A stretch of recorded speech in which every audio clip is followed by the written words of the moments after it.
Okay, good morning class. How are you doing? See if I get that a little closer for you. Okay, so today's lesson is 11.4, spheres, okay? Spheres, right? There are many types of spheres. There's tennis balls, soccer balls, or footballs, depending on what part of the country or the world you're in, right? Basketballs, many types, right? Volleyballs, these are all spheres. A sphere that we're all familiar with is Earth. Earth is a globe, it's a sphere, right? And the sphere, Earth, is broken up into two hemispheres. A sphere is also two hemispheres. What does that mean? Well, the Earth has the northern hemisphere. If you can't see that, zoom it in, right? Northern hemisphere and the southern hemisphere. Okay? Here where we are at in Ukraine are in the northern hemisphere. Okay? So, we also have, and I don't know if you can see this, I hope so, Western and Eastern. The Western hemisphere and the Eastern hemisphere. Okay, so there's a northern hemisphere, a southern hemisphere, which is the north half of the globe, and the south half of the globe. The eastern hemisphere, the eastern half of the globe of Earth, the western half of Earth, okay? Half of the sphere. That's a hemisphere, okay? All right, so we're looking at volume of spheres, and we're also looking at surface areas, okay? So, the volume of a sphere, here's the formula. Volume equals 4/3 times pi times the radius cubed. Again, that's why throughout the year, I teach you guys, it's all about the algorithm. It's all about the formula. It's all about substitution. It really doesn't matter what we're talking about as long as we know how to substitute and solve, right? Okay, so let's look at example A. Well, let's get the definition of a sphere, okay? The definition of a circle, right? The definition of a circle are all the points that are equally distant from a center circle. This is a circle. These are points that are all the same distance away from the center. Okay? Well, a globe is the same thing, except, right, it's equally distant from every part of the globe, right? Okay? So no matter, you have a center point in the globe, and all these points out here that make what you see on the outside of the sphere are an infinite number of points, okay? Okay, so volume equals 4/3 pi times radius cubed. The volume of a sphere. Finding volume of a sphere, example 1. This is near the bottom of page 766. Find each measurement, give your answer in terms of pi. Okay, well they give us a picture of a globe, of a sphere, and they show us that the radius is 9 centimeters, okay? It shows us 9 centimeters. There it is, right there. 9 centimeters, okay? So, well, we just plugged the 9. The radius is 9 centimeters. They want us to find the volume, right? All the space inside. The volume is all this space inside. Okay? So I'd substitute the radius for 9 centimeters. And that's cubed. So that's going to be 9 times 9 times 9. And then centimeters times centimeters times centimeters is centimeters cubed. So 9 times 9 times 9 times 4/3 gives you 972, and don't forget the pi, centimeters cubed. That's it. Okay, all we did was substitute r and did r cubed, 9 cubed. B, they give us the volume. They give us all the space inside, 972 pi inches cubed. They want us to find the diameter, not the radius, right? The diameter. Okay, so they give us the volume, so I'm going to substitute the volume. Okay, this is the volume. Volume equals this. So volume equals that, right? Same thing. 4/3 pi r cubed.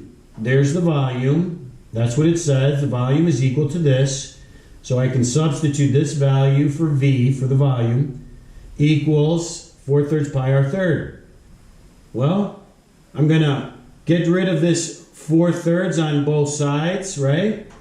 So I'm going to isolate the r cubed. I want to get that by myself, so I'm going to get this 4/3 pi to the other side.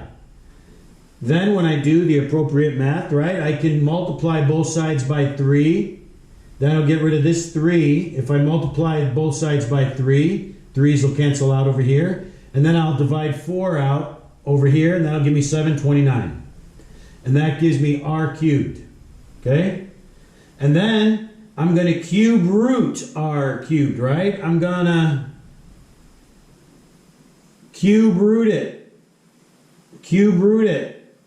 Because this cube root will get rid of that cube, and that'll leave me with r.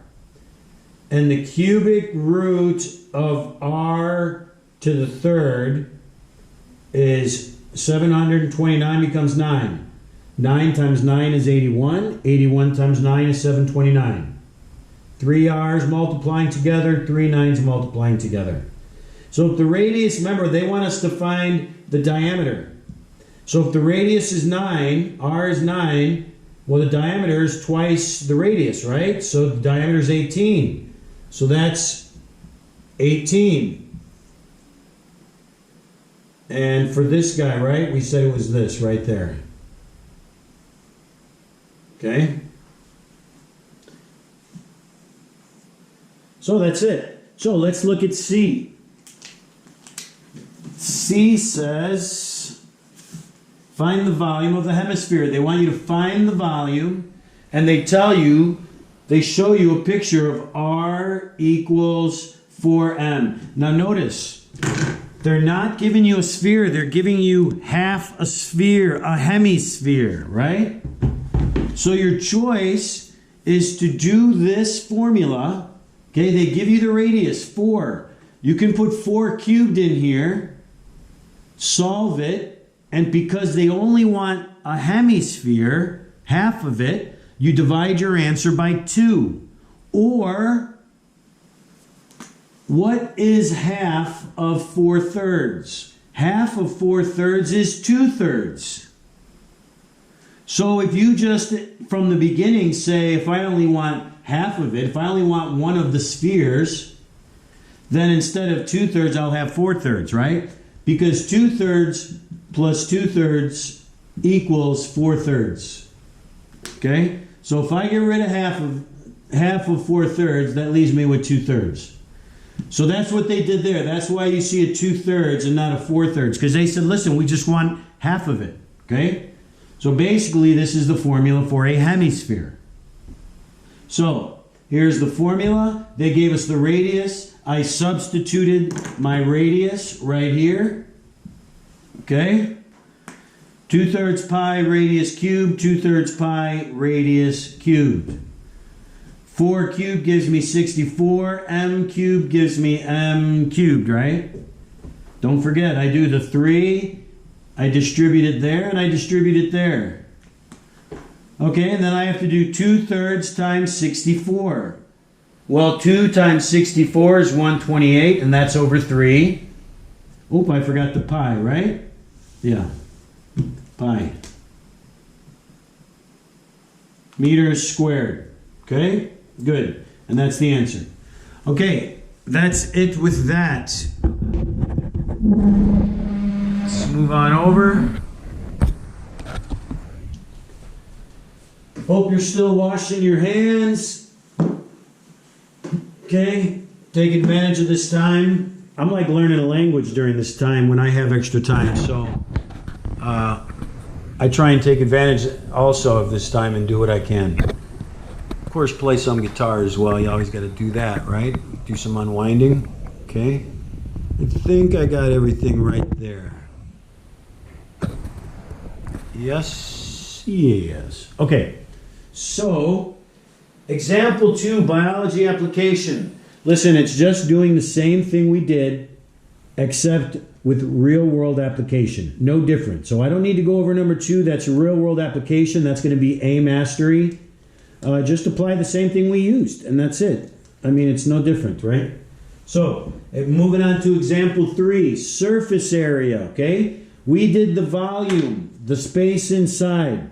Now we're going to do the surface area. If I had a ball and I wanted to paint the ball, right? I wanted to paint the whole outside of it. That's the surface area, okay? So, in the book for surface area, they say it's this, right? It's S. You can call it S if you want. I call it SA, surface area. It's the same thing, okay? It's the same thing. But I call it SA. I just want to be a little more specific. Either one works. This or that. They're both good, okay? So, I'm using SA for surface area. The book uses only S. Surface area equals 4 times pi times radius squared. In example A, they gave us the diameter as 10 feet and they want us to find the surface area.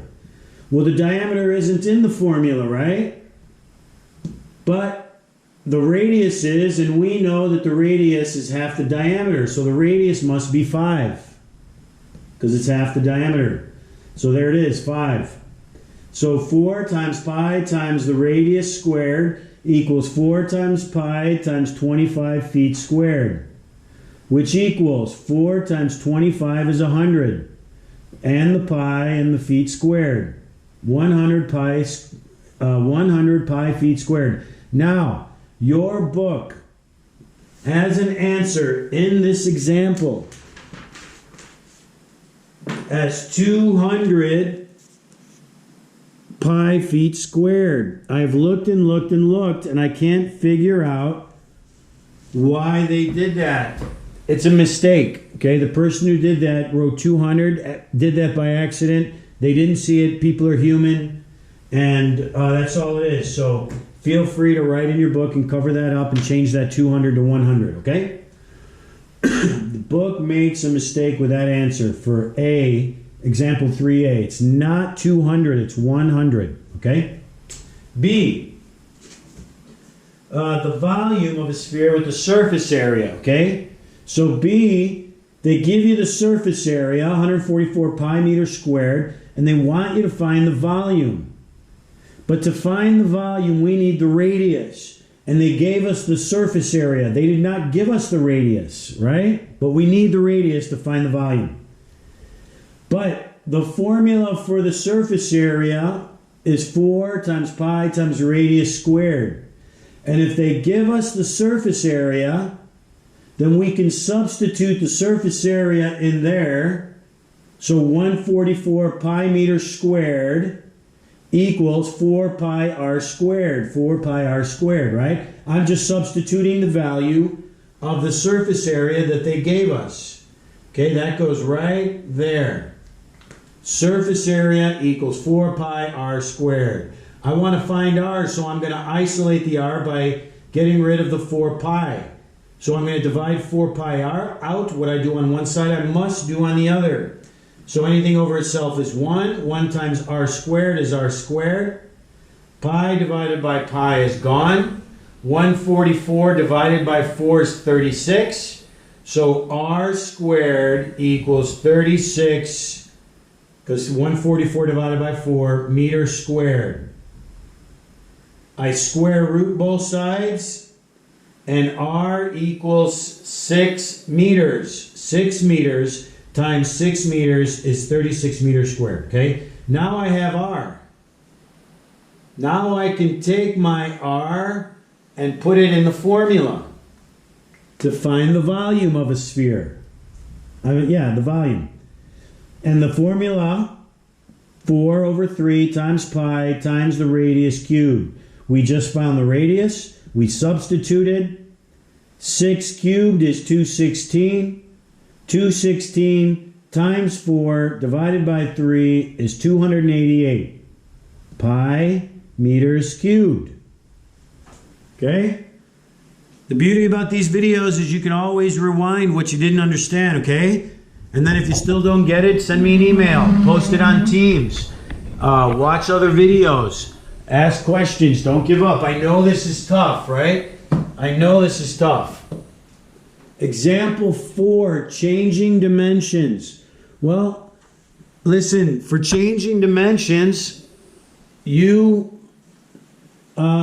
I change the radius, what effect is that going to have on the volume? If I change the diameter, what effect is that going to have on the surface area? That goes back to our previous lesson. It's the same thing, but now we're applying it in these figures. Okay?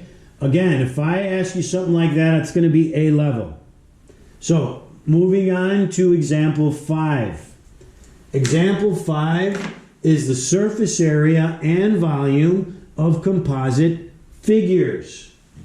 Okay? So, what do we have? We have half of a sphere, right? We have a hemisphere. We have, it looks like an ice cream, doesn't it? We have a hemisphere up top.